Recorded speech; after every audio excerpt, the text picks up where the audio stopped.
They're on the caravan to the land of Egypt. They're coming through the land of Canaan, where Joseph and his brothers live. And the brothers go, we'll sell him. And for 20 shekels of silver, they sell him to these Ishmaelites. Say, that's fine, we'll sell him.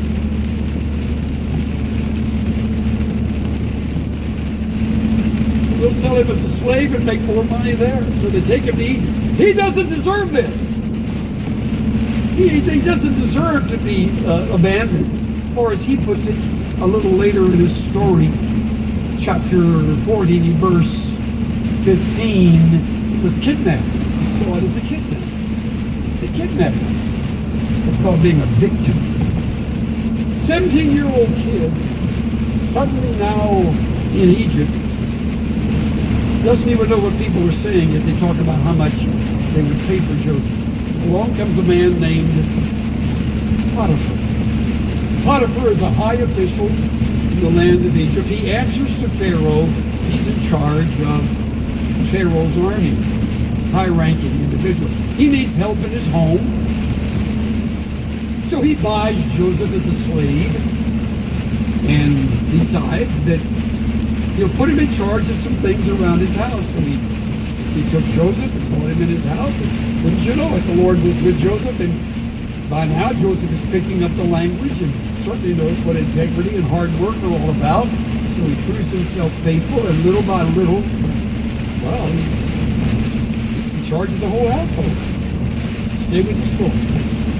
Here's Joseph, learning a language, learning a custom, now in charge of a large house with everything that Potiphar has except Potiphar's wife.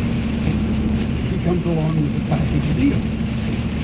And we read in chapter 39, verse 7, Joseph is handsome, a well-built young man, verse 6, and in chapter 39, verse 7, Potiphar's wife soon began to look at him lustfully. Come and sleep with me, she demanded. That is not called the subtle temptation. She didn't mess around. I want you, I like your body, come to bed with me. Joseph refused.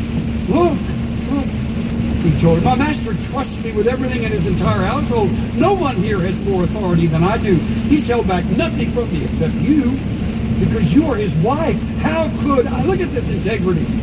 How could I do such a wicked thing? It would be a great sin against God. Not only would it be wrong against my master who trusts me, I would have to answer to God for that. I can't do that, lady. Leave me alone. Verse 30, she doesn't take no for an answer. Verse 10, she kept putting pressure on Joseph day after day. And he refused to sleep with her, and he kept out of her way as much as possible. I mean, she's on the mate. She's coming after him. One day, however, no one else was around, and he went in to do his work. She came and grabbed him by his cloak, demanding, come on, sleep with me. Joseph tore himself away, but left his cloak in her hand as he ran from the house. Good for you. Good for you. Just say no. You'll never get in trouble if you just say no. The problem is, she doesn't like being stood up. Who does he think he is? She's angered by his restraint. And of course, you can anticipate what she does. Verse 13, when she saw she was holding his cloak and he had fled, she called out to her servants. Soon all the men came running. Look, she said, my husband has brought this Hebrew slave. There's a racial slam in that.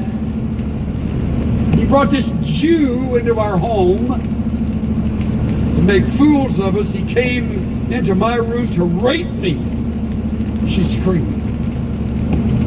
He did not. He is absolutely innocent. He never touched her. She says, when he heard me scream, he ran outside and got away, but he left his cloak behind with me. She kept the cloak with her until her husband came home. She told him her story. That Hebrew, there she is again, that Hebrew slave you brought into our house tried to come in and fool around with me, but when I screamed, he ran outside leaving his cloak.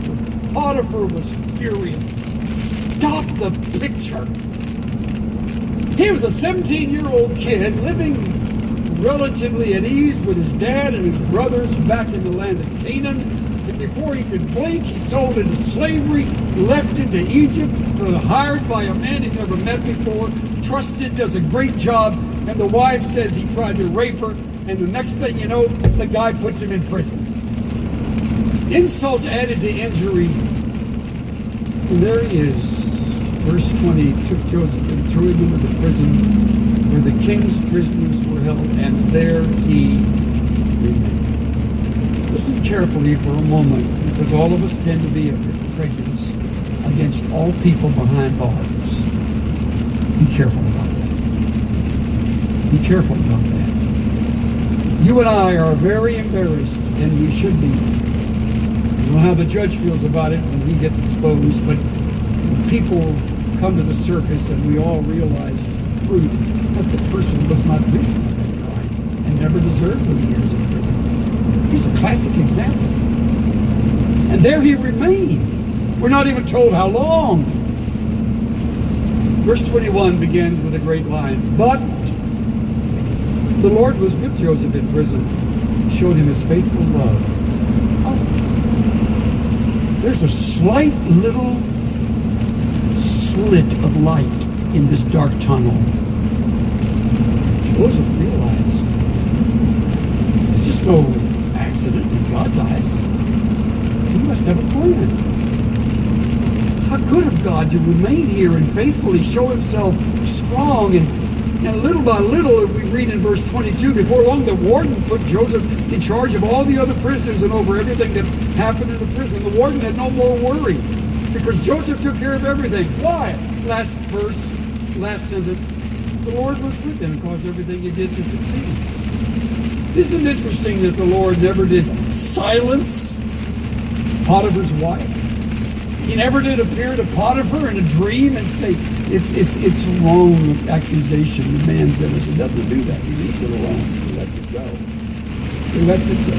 Part of the mystery of his will is his permitting evil and wrongdoing. Don't try to figure it out.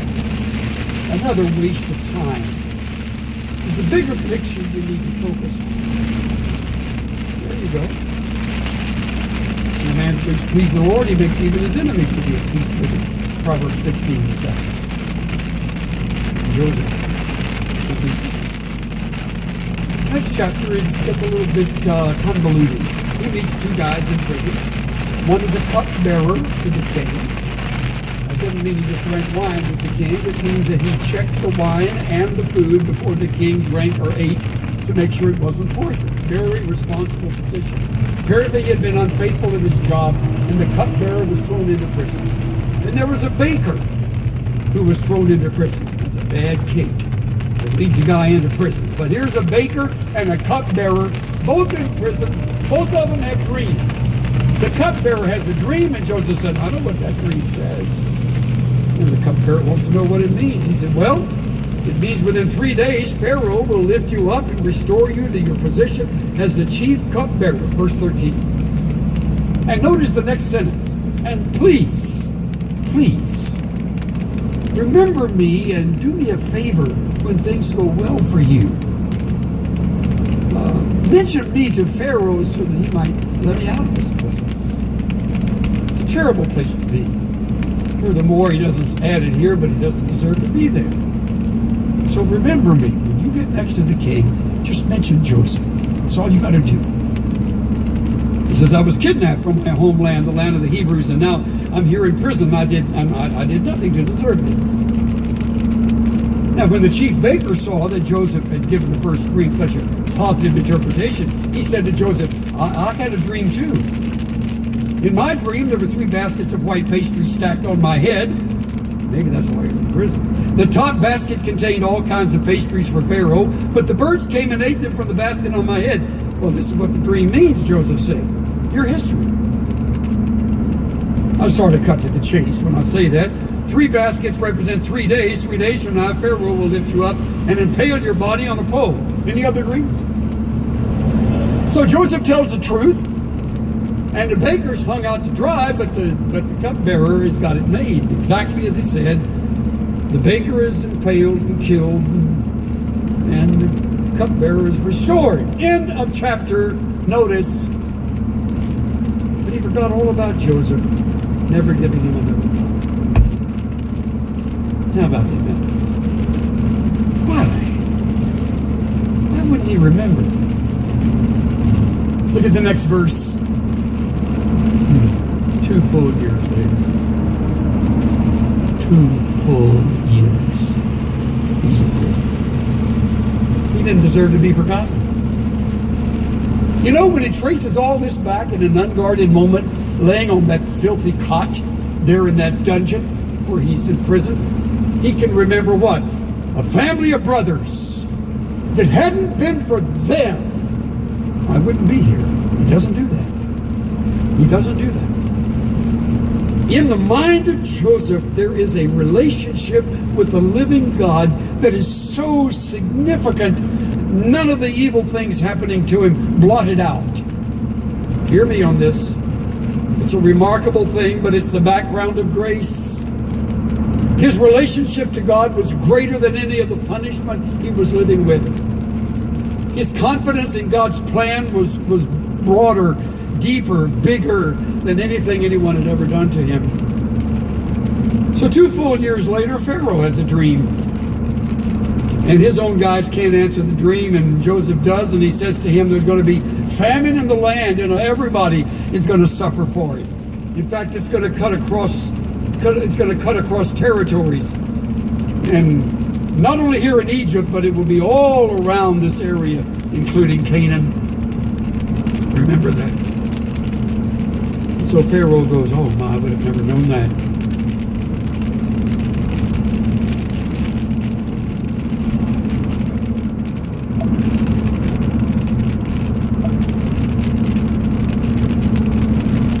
No one else is as intelligent or as wise as you are. You will be in charge of my court, and all my people will take orders from you. Pharaoh said to Joseph, verse 41, I hereby put you in charge of the entire land of Egypt. And everywhere he went in his chariot, the one driving the chariot would say to the people, bow the knee, bow the knee. This is Joseph. It's as if he were now prime minister, second in command. Only Pharaoh is in greater authority. Now, verse 46. He was 30 years old when he began serving in the court of Pharaoh. How old was he when he started, when we met him? 17. How old is he now? 30. The difference? Oh, it's a little bit difficult for you to get to. When you get home, you can work on it. For all these 13 years, he has been painfully, unfairly treated. Now he is in charge. And he knows one day that famine is going to starve the people out of Canaan. And I have my moment in the sun. That's the test. If you are given to revenge and retaliation, you've been keeping a calendar, and you realize it won't be long over these years before one day those old sorry brothers of mine will show up, and I'll have a chance to tell them straight out, this is the result of your doing me harm. Okay, ready for the next scene? Chapter 42. Here's the dad. Jacob heard that grain was available in Egypt. He said to his sons, why are you standing around looking at one another? I've heard there's grain in Egypt. Go down there and buy enough grain to keep us alive. Otherwise, we'll die. You guys get out of here. We understand there's a man handing out food, and Joseph had enough presence of mind to store the grain, and he had it available. People who come can buy the grain, and we'll live. And they have no idea who this man, second in command, is. I love stories like this. The reader knows things that the character in the story doesn't know. In fact, look, verse 6. Since Joseph was governor of all Egypt and in charge of selling grain to all the people, it was to him his brothers came. When they arrived, they bowed before him with their faces to the ground. Joseph recognized his brothers instantly. but he pretended to be a stranger and spoke harshly to them. Verse 8, although Joseph recognized his brothers, they didn't recognize him. Now, why not? He's Egyptian. He looks Egyptian. He's speaking the Egyptian language. He's wearing the Egyptian garb. He's got all the marks of Egyptian. So he plays around with them. That's my way of describing it. He has a little fun with them, and he does a little test with them, and they go back and forth and back and forth. And finally, when his brothers come back for another visit, chapter 45. This gets so good I can hardly contain myself. Chapter 45. Look at it. Joseph could stand it no longer. There were many people in the room, and he said to his attendants, out, all of you. So he sends all the Egyptians, all the servants out, and he's left in the room with only his brothers. He's alone with his brothers when he told him who he was. And he broke down and wept. He wept so loudly the Egyptians could hear him, and word of it quickly carried to Pharaoh's palace. We don't know what's going on, but there's weeping and wailing in that room.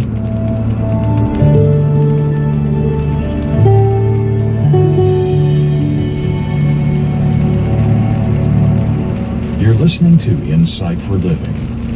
We're midway through a message from Chuck Swindoll called Extending Grace. To purchase CDs of the series Wise Counsel for Troubled Times or find downloadable audio files, go to insightworld.org/store. There's much more coming, so please stick around to hear Chuck's closing comments. First, though, let me remind you about the outstanding resource Chuck selected for you and your family this month. Dave, personal holiness is rarely the result of legislation. Now, don't get me wrong. I truly believe our country should establish and enforce laws that uphold biblical values.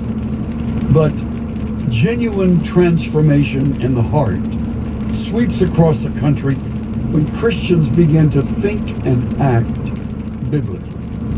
The Reformation, for instance, was ignited by Martin Luther in Germany, but the torch was carried by zealous believers who burned with passion for the unadulterated truth of God's Word.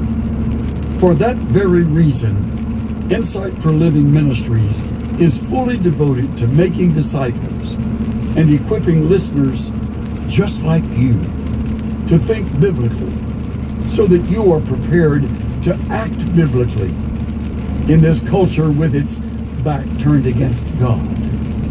In his letter to the Romans, Paul put it this way: don't copy the behavior and customs of this world, but let God transform you into a new person by changing the way you think. Our financial year ends June 30th, and I'm calling on every listener, and that includes you, to do your part in fulfilling our calling. Jesus' mandate was clear: go and make disciples of all the nations. Together, God can use you and me to accomplish something phenomenal for Him. Together, you and I can ignite a fresh worldwide movement by making disciples, one listener at a time. The only thing that stands in the way of our mission is the financial resources that are required. That's where you come in. Let me urge you to stretch yourself and give generously today. Please ask God what He wants you to give, and then obey by responding to His leading. Become part of something phenomenal. Let's impact our country together and our world by equipping Christians to think and act biblically. It's the perfect time to give toward the June 30th goal.